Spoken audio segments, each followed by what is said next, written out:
में अब हम लोग देखते हैं आगे कि इंडियन कॉन्स्टिट्यूशन में हम लोग आते हैं, उसके फीचर्स को देखते हैं हम लोग। इसका सैलिएंट फीचर जिसको कहते हैं, तो ये तो क्या है, सैलिएंट फीचर जो रहा, विशेषता,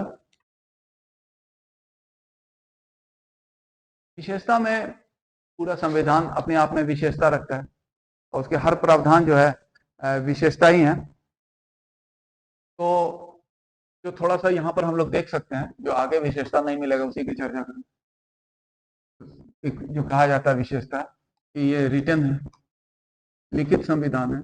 लिखित में कहने का मतलब यही हुआ कि और देशों का भी लिखित है, भारत का भी लिखित है, लेकिन इसमें अपवाद है, तो जहां पर लिखित नहीं है, कॉन्वेंशन से चलता है, वो इंग्लैंड में और एक इजराइल है। इंग्लैंड मेजर है कि हालांकि बहुत सा सिस्टम भारत इंग्लैंड का ही अडॉप्ट किया मैक्सिमम, लेकिन वहां लिखित नहीं है, वहां कन्वेंशन चलता है, परंपरा से नियम बनता है, रिटन है। दूसरा है लार्जेस्ट नॉन कॉन्स्टिट्यूशन, सबसे बड़ा संविधान है विश्व का, इसीलिए कि उस समय जो बनाने वाले का लक्ष्य था कि बहुत अच्छा संविधान बनाए, हर देश में क्या क्या अच्छे प्रावधान है उसको लिया जाए, तो अनेक देश से प्रावधानों का समावेश किया गया, अनेक देश से लिया गया है इसमें, और इसीलिए कुछ जो इम्पोर्टेंट जो है लिया गया है, जो फीचर्स इन देशों से लिया गया है, वो चीज हम लोग देखें। जैसे हम लोग एक ब्रिटेन का तो बहुत सिस्टम इसमें लिया गया, पार्लियामेंट्री सिस्टम, संसदीय व्यवस्था, ये लिया गया, नहीं, इंग्लैंड से जो लिया गया, यूके से संसदीय व्यवस्था, जो कहें रूल ऑफ लॉ का सिस्टम, सिंगल सिटीजनशिप हुआ, एकल नागरिकता,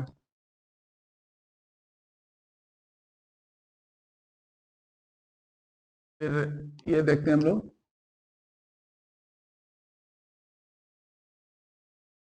अमेरिका का जो हुआ, दूसरा हम लोग देखें यूएसए से जो लिया गया है, इसका भी है, में लिया गया फंडामेंटल राइट, मौलिक अधिकार लिया गया है, जुडिशियल रिव्यू, न्यायिक पुनर्वलोकन कहते हैं, तो देखेंगे कि संसद या विधान पालिका के जो नियम बनते हैं वो जांच करने का अधिकार, उसको एक्सट्रैक्ट डाउन, खत्म करने का अधिकार, न्यायिक पुनर्वलोकन। उसके बाद जुडिशियल सुप्रीमेसी जो होता है, न्यायपालिका की सर्वोच्चता, वो उससे लिया गया। तो ये सब कुछ प्रमुख वहां से लिए गए, ठीक है। कुछ जो है हम लोग ऐसे ही देखें, जैसे हम लोग ये देखते हैं कि directive principle of state policy, वो आयरलैंड से लिया गया।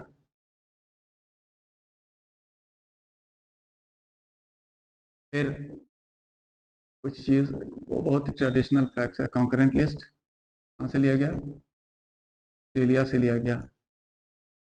भारत फेडरल है, संघीय है, लेकिन स्ट्रॉन्ग सेंटर है, फेडरल होते हुए भी, तो स्ट्रॉन्ग सेंटर वाला प्रोविजन लिया गया है कनाडा से, कनाडा की व्यवस्था है। पांचवा इमरजेंसी, आपातकालीन प्रावधान, तो जर्मनी से, तो ये सब तो हुआ। एक चीज हम लोग ये देखें, हम लोग ये कहें लार्जेस्ट नॉन, और बाकी जो विशेषता है संविधान, जब विषय वस्तु की चर्चा करेंगे सब आ जाता है, इसलिए उसमें हटा देंगे। ये हम लोग बोले लार्जेस्ट नॉन, भारत का विश्व का सबसे बड़ा संविधान है, क्योंकि जब संविधान लागू हुआ था उस समय जो थे उसमें आर्टिकल थे 395, शेड्यूल जो थे 8, ये अपने आप में बहुत ही एग्जॉस्टिव लिस्ट था, लेकिन फिर समय के साथ बदलाव हुआ और भी जुड़े इसमें, और उस समय 22 भाग थे, अभी जो है इसमें और भी जुड़ा, उसमें पार्ट हो गया 25 आर्टिकल, मोर देन 450 से भी अधिक। उसके बाद 12 अनुसूची हो गया, काफी बड़ा है, एग्जॉस्टिव है, समय के साथ बदलता भी है, अमेंडमेंट करके इसमें बदलाव किया गया। तो आइए, ये तो हो गया, तो हम लोग संविधान के बारे में देखें, बना और उसकी फीचर। हम लोग जो संविधान में आज देखते हैं प्रस्तावना, कि संविधान शुरू होता है प्रस्तावना से, लेकिन एक चीज देखिए, प्रस्तावना भी लिया गया है, अडॉप्ट किया गया है अमेरिका के जो है यूएस के कॉन्स्टिट्यूशन में, ऐसा है प्रस्तावना। इस तरह का पुराना है तो माना जा सकता है कि अमेरिका के संविधान से उसको अडॉप्ट किया गया। जैसा कि हम लोग कहें कि प्रस्तावना जो है संविधान का परिचय है, इंट्रोडक्शन टू कॉन्स्टिट्यूशन, संविधान का परिचय है वो, इसके बारे में। तो किस तरह से, और ऑब्जेक्टिव रिजोल्यूशन जो जवाहरलाल नेहरू ने प्रस्तुत किया था उसी के अपनाया गया। ये दिखाता है कि संविधान निर्माता ने इन उद्देश्य की पूर्ति को ध्यान में रखकर इस संविधान का निर्माण किया होगा। तो जो लिखा हुआ है उन शब्दों को थोड़ा सा हम लोग इसमें लिखते हैं। ऐसा है इसका, ऐसा लिखा है वी द, इस हिंदी भी हम लोग लिख देंगे, उसका थोड़ा सा इसमें कुछ फैक्ट्स है। We the people of India having, लिख लेते हैं तो लिखना चाह रहे हैं, solemnly resolved to constitute India into a sovereign socialist secular democratic Republic. यहीं पर लिखना था, लाइन से लिखना। And secure to its citizen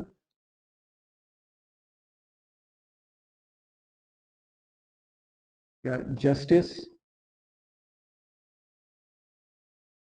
हर तरह का सोशल में क्या गया, इकोनॉमिक, पॉलिटिकल,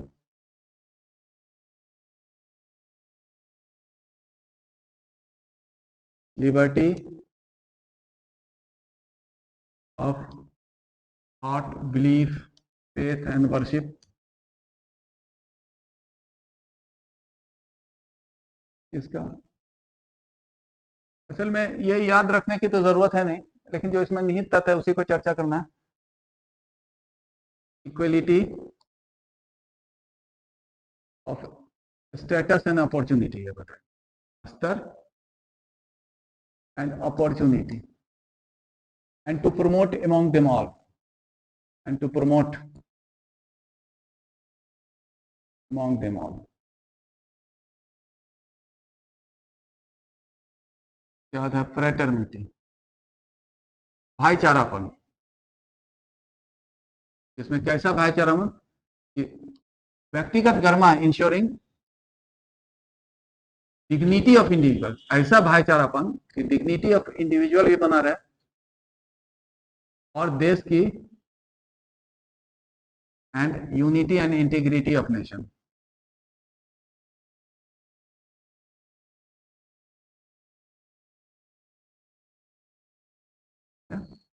अब यह है on this 26th day of November 1949 to hereby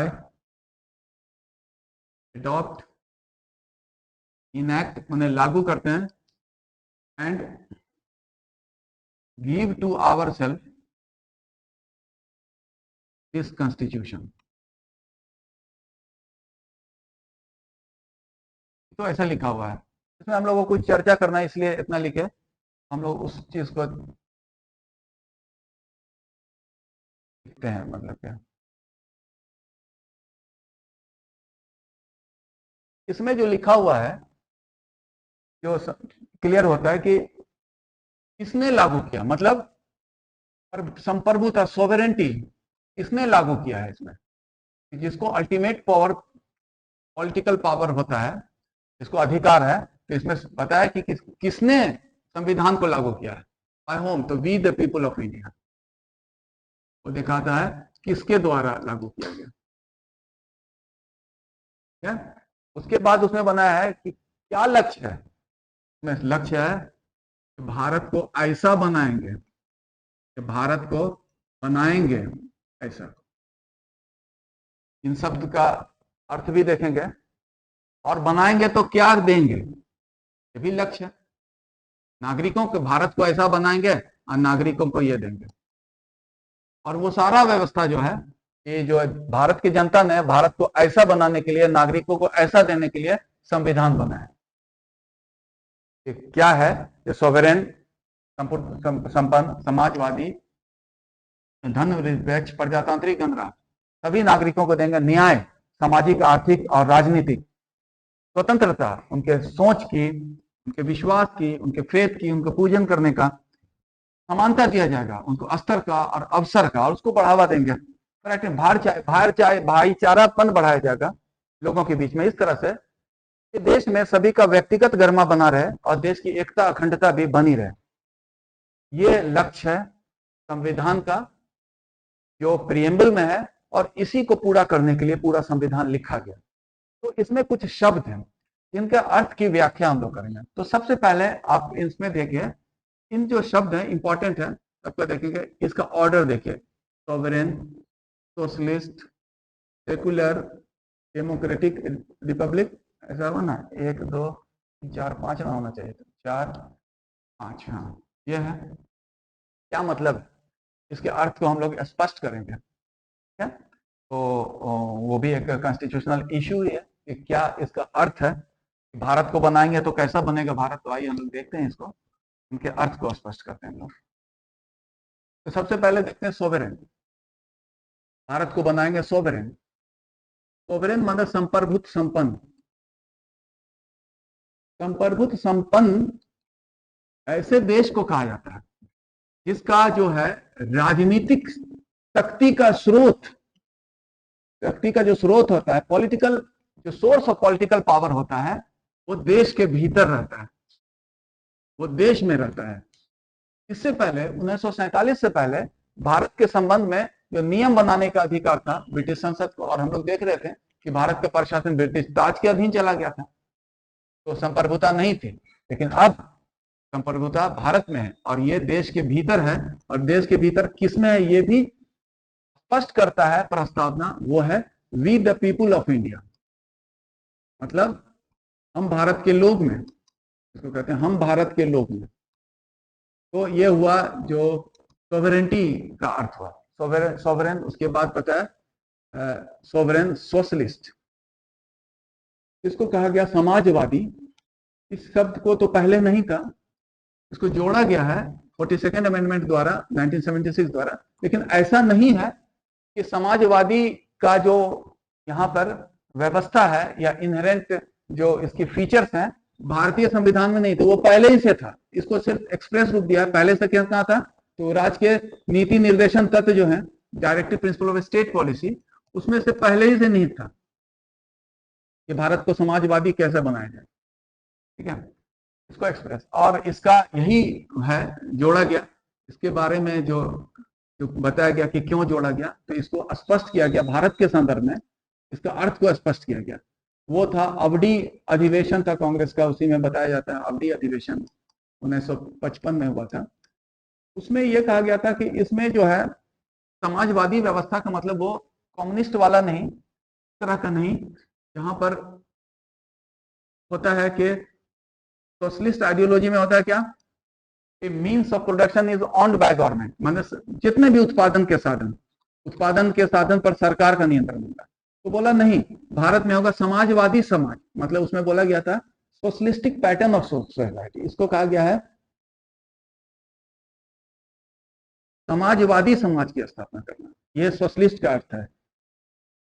तो समाजवादी समाज, और इसमें यह हुआ क्या कि इसमें बोला कि कोई निजी संपत्ति नहीं होगा, सब हर चीज सरकारी होगा। और समाजवादी समाज का जो सिद्धांत है उसमें यह कंसेप्ट निहित है कि देश के आर्थिक विकास में क्या निजी क्षेत्र भी काम करेंगे, निजी संपत्ति भी होगा सबका, और सरकारी दोनों काम करेगा। मतलब निजी वाला होता है private sector and public sector, दोनों अपना अपना योगदान करेगा।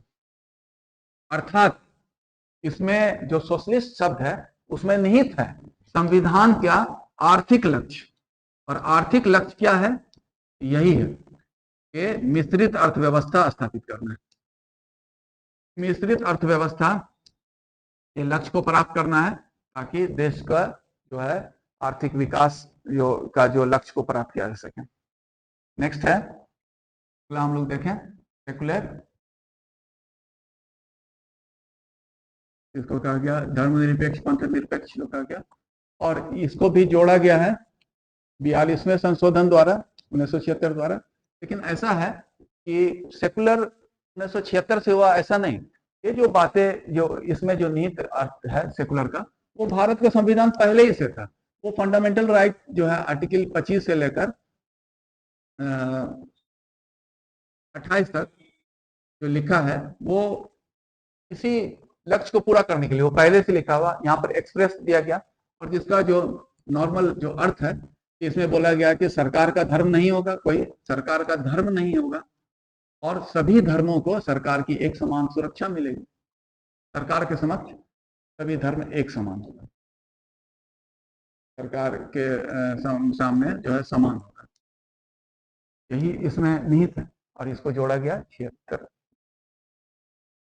Socialist secular democratic, democratic Bharat को बनाएंगे प्रजातांत्रिक, प्रजातंत्र मतलब जनता का शासन, जनता का शासन, तो जनता का शासन है। और जहां पर जो होता है सभी कोई वोट देंगे, इसलिए यूनिवर्सल एडल्ट फ्रेंचाइज की व्यवस्था किया गया, यूनिवर्सल व्यस्त मताधिकार जिसको कहते हैं व्यवस्था अपनाया गया। वोट देना है और हर का एक वोट का अधिकार है, वन वोट वन वैल्यू, कोई भेदभाव नहीं। प्रजातंत्र तो हुआ, और प्रजातंत्र में है क्या, एक डायरेक्ट इलेक्शन होता है, डेमोक्रेसी एक इनडायरेक्ट होता है। छोटा देश होता है वहां डायरेक्ट हो सकता है, इनडायरेक्ट बड़ा देश में प्रतिनिधि ही चुनना पड़ता है।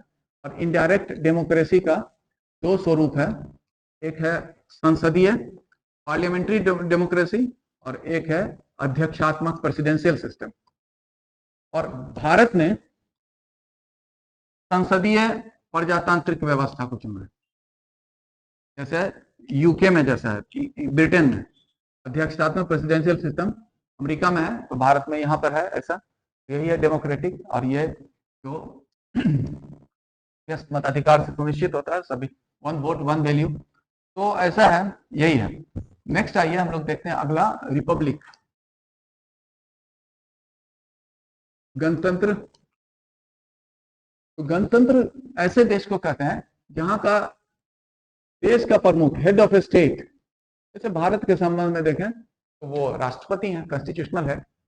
हेड ऑफ स्टेट जनता द्वारा प्रत्यक्ष या अप्रत्यक्ष रूप से, डायरेक्टली या इनडायरेक्टली, एक निश्चित अवधि के लिए, ठीक है, निश्चित अवधि के लिए निर्वाचित किया जाते हैं। अगर ऐसा है तब वो देश गणतंत्र है, अगर ऐसा नहीं है तो गणतंत्र नहीं है। तो जैसे अगर हम लोग कहें भारत है गणतंत्र, क्योंकि राष्ट्रपति जो है भारत के जो हेड ऑफ स्टेट हैं वो जनता द्वारा अप्रत्यक्ष रूप से 5 साल के लिए चुने जाते हैं, निर्वाचित किए जाते हैं, तो गणतंत्र है। ऐसा है कि इंग्लैंड का अगर हम लोग देखें, इंग्लैंड में जो है हेड ऑफ जो है क्राउन, ब्रिटिश क्राउन को माना जाता है। ब्रिटेन में प्रजातंत्र तो है लेकिन गणतंत्र नहीं है। भारत जो है प्रजातंत्र भी है और गणतंत्र भी है। तो ये जो है भारत कैसा बनेगा, ये चीज हम लोग देखें, वो सारा प्रावधान है। और जो नागरिकों को सुनिश्चित किया जाएगा उसके लिए बहुत व्यवस्थाएं हैं, उन व्यवस्थाओं को हम लोग संविधान में देखेंगे। एक चीज हम लोग प्रस्तावना को खत्म करने से पहले देखें कि प्रस्तावना कोई जो संविधान के प्रावधान है वो आर्टिकल और शेड्यूल में है, तो वो माना जाता था part of constitution because mention under some article और शेड्यूल। लेकिन जो है प्रस्तावना ना किसी आर्टिकल में है ना शेड्यूल में, तो क्या इसको संविधान का भाग माना जाए? तो संविधान का भाग के संबंध में इस तरह का जो इंटरप्रिटेशन होता है, जैसे हम लोग बोले प्रस्तावना में क्या है, संविधान का लक्ष्य है, प्रस्तावना का यूज क्या है, इंटरप्रिटेशन ऑफ कॉन्स्टिट्यूशन।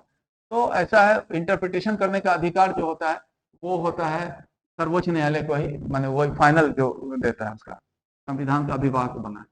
इस संबंध में बोला संविधान का भाग है कि नहीं, इस संबंध में सुप्रीम कोर्ट का जो कुछ लैंडमार्क जजमेंट है, इसमें एक जो था बेरूबारी केस थे, बेरूबारी जगह का केस 1960 में हुआ था, उसमें सुप्रीम कोर्ट ने बोला था कि यह भाग नहीं है संविधान का।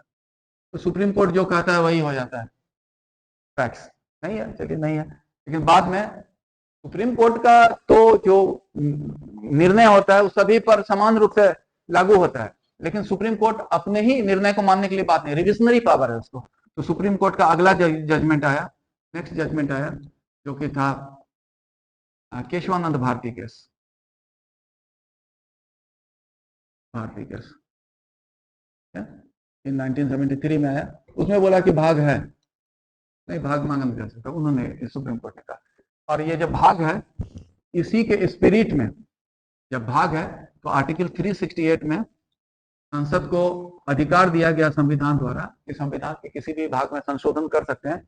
उसका प्रयोग करके 42वां संशोधन में जो है 1976 में जो हुआ था, उसमें प्रस्तावना में संशोधन किया गया, कुछ शब्द जोड़ा गया, और वो शब्द था, एक था सोशलिस्ट, सेकुलर और देश की अखंडता, integrity of nation.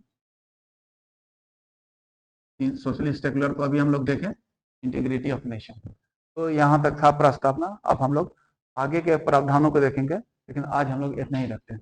Thank you.